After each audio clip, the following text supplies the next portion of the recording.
Hi friends, ಎಲ್ರಿಗೂ ನಮಸ್ತೆ. Welcome back to Deepika lifestyle and blogs. ಎಲ್ಲರೂ ಹೇಗಿದ್ದೀರಾ ಫ್ರೆಂಡ್ಸ್? ನಾನು ಚೆನ್ನಾಗಿದ್ದೀನಿ. ಐ ಹೋಪ್ ನೀವೆಲ್ಲರೂ ಚೆನ್ನಾಗಿದ್ದೀರಾ ಅಂತ ಅಂದ್ಕೊಂಡಿದ್ದೀನಿ. ಪ್ಲೀಸ್ ಫ್ರೆಂಡ್ಸ್, ಈ ವಿಡಿಯೋನ ಫಸ್ಟಿಂದ ಕೊನೆವರೆಗೂ ಸ್ಕಿಪ್ ಮಾಡದೆ ನೋಡಿ. ನಿಮ್ಗೆ ಇಷ್ಟ ಆದರೆ ಲೈಕ್ ಮಾಡಿ, ಶೇರ್ ಮಾಡಿ. ಹಾಗೆ ಹೊಸದಾಗಿ ನೋಡ್ತಾ ಇರೋರು ಫಸ್ಟು ನನ್ನ ಚಾನಲ್ಗೆ ಸಬ್ಸ್ಕ್ರೈಬ್ ಮಾಡ್ಕೊಳ್ಳಿ. ಪಕ್ಕದಲ್ಲಿರೋ ಬೆಲ್ ಐಕಾನ್ ಕ್ಲಿಕ್ ಮಾಡಿ.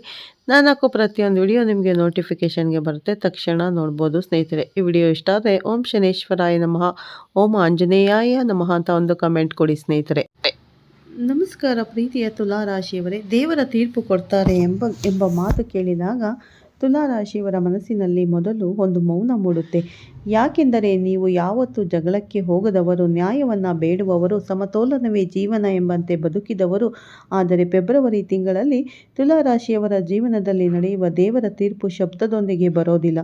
ಇದು ಮೌನವಾಗಿ ಆದರೆ ತುಂಬ ಗಟ್ಟಿಯಾಗಿ ಕೆಲಸ ಮಾಡುವ ಸಮಯ. ಇದು ಶಿಕ್ಷೆಯ ಕಾಲವಲ್ಲ, ನಿಮ್ಮೊಳಗೆ ಸಹನೆಗೆ ಮತ್ತು ನಂಬಿಕೆಗೆ ದೊರೆಯುವ ಉತ್ತರ. ಇಷ್ಟು ದಿನಗಳ ಕಾಲ ತುಲಾ ರಾಶಿಯವರು ತಮ್ಮ ಭಾವನೆಗಳನ್ನು ತೂಕ ಹಾಕಿಕೊಂಡು ಮಾತನಾಡಿದವರು. ಇದರಿಂದ ಯಾರಿಗಾದರೂ ನೋವಾಗಬಾರದು ಎಂಬ ಕಾರಣಕ್ಕೆ ತಮ್ಮ ಮಾತನ್ನೇ ನುಂಗಿಕೊಂಡವರು. ನೀವು ಯಾವತ್ತೂ ಎರಡು ಬದಿಯನ್ನು ಯೋಚಿಸಿ ತೀರ್ಮಾನವನ್ನು ಮಾಡ್ತೀರಾ.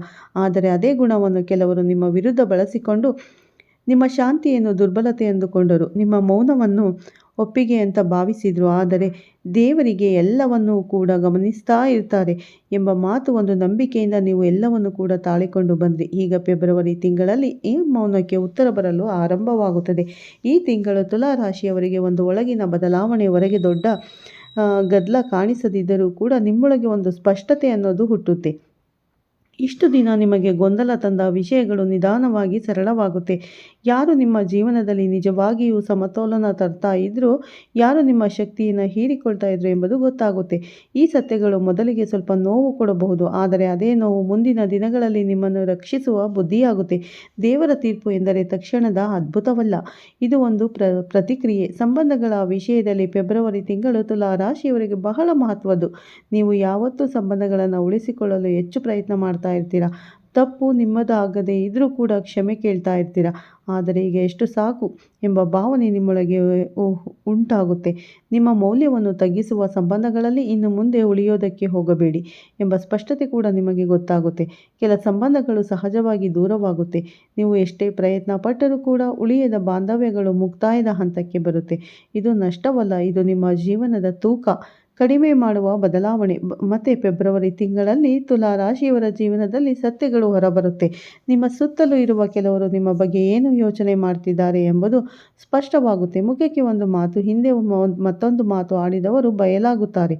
ಇದರಿಂದ ನಿಮ್ಮ ಮನಸ್ಸಿಗೆ ಸ್ವಲ್ಪ ನೋವಾಗಬಹುದು, ಆದರೆ ದೇವರು ನಿಮಗೆ ಹೇಳ್ತಾ ಇರುವ ಪಾಠ ಇದು. ಎಲ್ಲರನ್ನು ಸಂತೋಷಪಡಿಸುವ ಹೊಣೆ ನಿಮ್ಮದು ಅಲ್ಲ. ನಿಮ್ಮ ಶಾಂತಿ ನಿಮ್ಮ ಮೊದಲ ಆದ್ಯತೆ ಆಗಬೇಕು. ಆರ್ಥಿಕ ವಿಷಯಕ್ಕೆ ಬಂದರೆ ಇನ್ನಷ್ಟು ದಿನ ಇದ್ದ ಸ್ಥಿರವಾಗಿದ್ದ ಒಂದು ಪರಿಸ್ಥಿತಿ ನಿಧಾನವಾಗಿ ಸಮತೋಲನಕ್ಕೆ ಬರುತ್ತೆ. ತುಲಾ ರಾಶಿಯವರ ವಿಶೇಷತೆ ಏನು ಅಂತಂದರೆ, ನೀವು ಹಣವನ್ನು ಗೌರವಿಸ್ತಾ ಇರ್ತೀರ, ಆದರೆ ಅದಕ್ಕೆ ಅಂಟಿಕೊಂಡು ಬದುಕೋದಿಲ್ಲ. ಆದರೆ ಇತ್ತೀಚಿನ ದಿನಗಳಲ್ಲಿ ಹಣದ ವಿಷಯದಲ್ಲಿ ಒತ್ತಡವನ್ನು ಅನುಭವಿಸ್ತಾ ಇರ್ತೀರ. ಫೆಬ್ರವರಿಯಲ್ಲಿ ಆ ಒತ್ತಡ ಕಡಿಮೆಯಾಗುವ ಸೂಚನೆಗಳು ಕಾಣಿಸ್ತಾ ಇದೆ. ನಿಂತು ಹೋದ ಹಣದ ವಿಚಾರಗಳು ಕದಲೋದಕ್ಕೆ ಶುರುವಾಗ್ತಾ ಇದೆ. ಸಣ್ಣ ಅವಕಾಶಗಳು ಅನ್ನೋದು ನಿಮ್ಮ ಮುಂದೆ ಬರುತ್ತೆ. ಅವನ್ನು ಲಘುವಾಗಿ ನೋಡೋದಕ್ಕೆ ಹೋಗಬೇಡಿ, ಅವೇ ಮುಂದಿನ ದೊಡ್ಡ ಬದಲಾವಣೆಗೆ ದಾರಿ ಮಾಡಿಕೊಡುತ್ತೆ. ಉದ್ಯೋಗದಲ್ಲಿರುವ ತುಲಾ ರಾಶಿಯವರಿಗೆ ಈ ತಿಂಗಳಲ್ಲಿ ತಮ್ಮ ಕೆಲಸಕ್ಕೆ ಗುರುತು ಸಿಗುವ ಒಂದು ಸಮಯ ಬರುತ್ತೆ. ಇಷ್ಟು ದಿನ ನೀವು ಮಾಡಿದ ಪರಿಶ್ರಮವನ್ನು ಯಾರು ಗಮನಿಸಿಲ್ಲ ಅಂತ ನೀವೇನಾದರೂ ಅಂದ್ಕೊಂಡಿರಬಹುದು. ಆದರೆ ಈಗ ನಿಮ್ಮ ಕೆಲಸದ ಬಗ್ಗೆ ಮಾತನಾಡುವ ಸಮಯ ಕೂಡ ಬರುತ್ತೆ. ಹೊಣೆಗಾರಿಕೆಗಳು ಹೆಚ್ಚಾಗಬಹುದು. ಮೊದಲಿನ ಅದು ಒತ್ತಡದಂತೆ ಕಂಡರೂ ಕೂಡ ಅದೇ ನಿಮ್ಮ ಸ್ಥಾನವನ್ನು ಬಲಪಡಿಸುವ ಮಾರ್ಗವಾಗುತ್ತೆ. ವ್ಯಾಪಾರ ಮಾಡುವ ತುಲಾ ರಾಶಿಯವರಿಗೆ ಈ ತಿಂಗಳು ಅಂತ್ಯದಲ್ಲಿ ಅಂದರೆ ಫೆಬ್ರವರಿ 25ರ ನಂತರ ಈ ಒಂದು ಪಾಠ ಕಲಿಸುತ್ತೆ. ಎಲ್ಲರ ಮಾತನ್ನು ಸಮಾನವಾಗಿ ತೂಕ ಹಾಕೋದಕ್ಕೆ ಹೋಗಬೇಡಿ. ಯಾರ ಮಾತು ಒಳಿತಿಗೆ, ಯಾರ ಮಾತು ನಷ್ಟಕ್ಕೆ ಎಂಬ ವಿವೇಕ ಬರುತ್ತೆ. ಆರೋಗ್ಯದ ವಿಷಯದಲ್ಲಿ ತುಲಾ ರಾಶಿಯವರು ದೇಹಕ್ಕಿಂತ ಮನಸ್ಸಿಗೆ ಹೆಚ್ಚು ಗಮನ ಕೊಡಬೇಕು. ನೀವು ಒಳಗೆ ತುಂಬ ಯೋಚಿಸುವ ಸ್ವಭಾವದವರು. ಅದೇ ಯೋಚನೆಗಳು ಒತ್ತಡವಾಗಿ ಬದಲಾಗುತ್ತೆ. ಫೆಬ್ರವರಿ ತಿಂಗಳಲ್ಲಿ ಮಾನಸಿಕ ಒತ್ತಡ ಕಡಿಮೆಯಾಗೋದಕ್ಕೆ ಶುರುವಾಗುತ್ತೆ. ನಿದ್ದೆ ಸರಿಯಾಗುತ್ತೆ. ಮನಸ್ಸಿಗೆ ಒಂದು ಶಾಂತಿ ಬರುತ್ತೆ. ಧ್ಯಾನ, ಪ್ರಾರ್ಥನೆ, ನಿಶ್ಶಬ್ದವಾಗಿ ಕಳೆಯುವ ಸಮಯ ನಿಮಗೆ ತುಂಬ ಲಾಭವನ್ನು ಕೊಡುತ್ತೆ. ಫೆಬ್ರವರಿ ಕೊನೆಯ ಭಾಗಕ್ಕೆ ಬಂದಾಗ ತುಲಾ ರಾಶಿಯವರ ಮನಸ್ಸಿನಲ್ಲೂ ಒಂದು ಬಲವಾದ ನಿರ್ಧಾರ ಮೂಡುತ್ತೆ. ಇನ್ನು ಮುಂದೆ ನಾನು ನನ್ನ ಶಾಂತಿಯನ್ನು ಕಳೆದುಕೊಳ್ಳುವುದಿಲ್ಲ ಎಂಬ ಸಂಕಲ್ಪ ನಿಮ್ಮೊಳಗೆ ಬಲವಾಗುತ್ತೆ. ನೀವು ಯಾವತ್ತೂ ನ್ಯಾಯವನ್ನು ಬಯಸಿದವರು. ಈ ತಿಂಗಳಲ್ಲಿ ಅನ್ಯಾಯ ನಿಮ್ಮ ಜೀವನದಲ್ಲಿ ಕಾಣಿಸಿಕೊಳ್ಳುವುದಕ್ಕೆ ಶುರುವಾಗುತ್ತೆ. ನಿಮಗೆ ಅನ್ಯಾಯ ಮಾಡಿದವರು ನಿಮ್ಮ ಮುಂದೆ ಬಂದು ಕ್ಷಮೆಯನ್ನು ಕೇಳ್ತಾರೆ. ಆದರೆ ಅವರ ಜೀವನದಲ್ಲಿ ಅಸಮತೋಲನ ಅನ್ನೋದು ಆರಂಭವಾಗುತ್ತೆ. ಅದೇ ದೇವರ ನ್ಯಾಯ. ಪ್ರೇಮದ ವಿಷಯದಲ್ಲಿ ಹೇಳೋದಾದರೆ ತುಂಬ ರಾಶಿಯವರು ತುಂಬ ಆಳವಾದವರು, ಆದರೆ ತಮ್ಮ ಭಾವನೆಗಳನ್ನು ತೂಕ ಹಾಕಿ ಮಾತ್ರ ಹೊರ ಹಾಕ್ತಾರೆ. ಈ ಫೆಬ್ರವರಿಯಲ್ಲಿ ಪ್ರೀತಿಗೆ ಸಂಬಂಧಿಸಿದ ಒಂದು ಸತ್ಯ ಹೊರಬರುತ್ತೆ. ಅಂದರೆ ಸತ್ಯವಾದ ವಿಷಯ ಹೊರಬರುತ್ತೆ. ಕೆಲವರಿಗೆ ಹೊಸ ಪ್ರೀತಿ ಶುರುವಾಗಬಹುದು, ಕೆಲವರಿಗೆ ಈಗಲೇ ಇರುವ ಸಂಬಂಧದಲ್ಲಿ ಸ್ಪಷ್ಟತೆ ಬರುತ್ತೆ.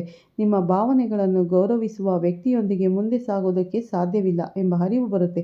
ಹಳೆಯ ನೆನಪುಗಳು, ಹಳೆಯ ವ್ಯಕ್ತಿಗಳ ಸಂದೇಶಗಳು ಕೆಲವೊಮ್ಮೆ ಗೊಂದಲ ಉಂಟು ಮಾಡಬಹುದು. ಆದರೆ ದೇವರ ಬಳಿ ಈ ಪರೀಕ್ಷೆಯನ್ನು ಕೂಡ ಮಾಡ್ತಾರೆ.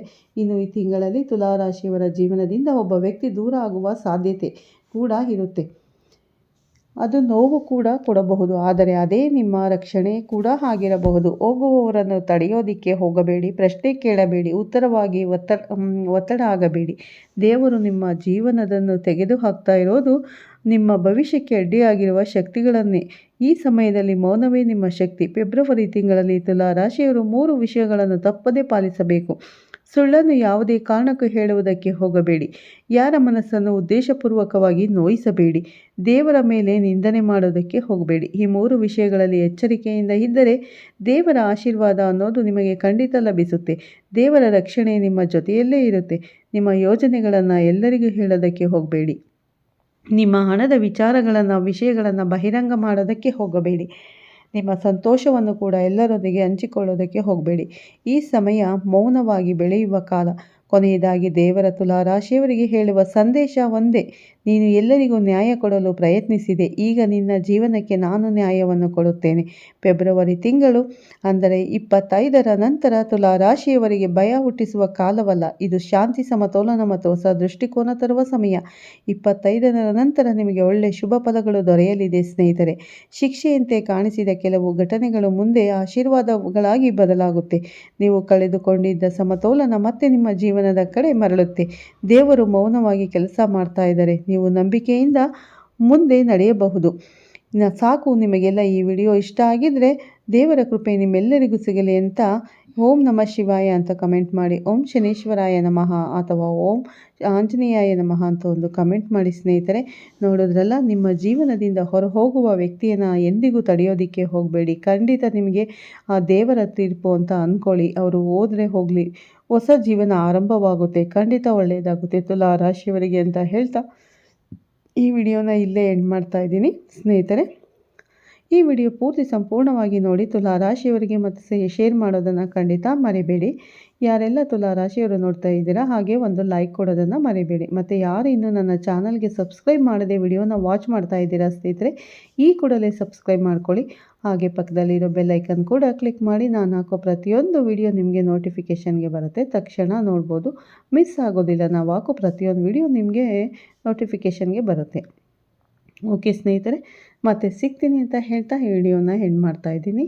ಎಲ್ಲರಿಗೂ ಒಳ್ಳೆಯದಾಗಲಿ ಮತ್ತು ಉತ್ತಮ ರಾಶಿ ಭವಿಷ್ಯದೊಂದಿಗೆ ಸಿಗ್ತೀನಿ. ಅಲ್ಲಿವರೆಗೂ ತಮ್ಮೆಲ್ಲರಿಗೂ ಧನ್ಯವಾದಗಳು ಸ್ನೇಹಿತರೆ. ಎಲ್ಲರಿಗೂ ಒಳ್ಳೆಯದಾಗಲಿ. ಆ ದೇವರು ಎಲ್ಲರಿಗೂ ಒಳ್ಳೇದು ಮಾಡಲಿ. ಧನ್ಯವಾದಗಳು.